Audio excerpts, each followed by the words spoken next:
السلام علیکم دوستانو. د افغان فوټبال ښځینه لوبډلې لوبغاړې هم له هیواد څخه ووتلې.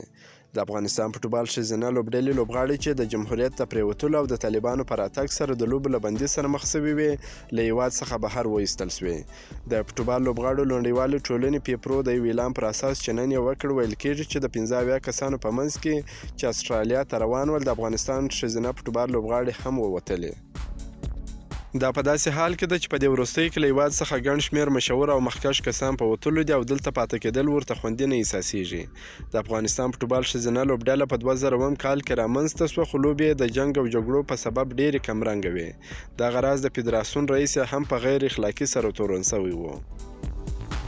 د یادولو وړ ده چې څو ورځې وړاندې د افغان فوټبال 19 کلونو لوبډلې ځوان لوبغاړی هم د امریکا پوځي الوتکه څخه چې له هیواد څخه بهر وته راولوېدی او خپل ژوند یې د لاسه ورکړ.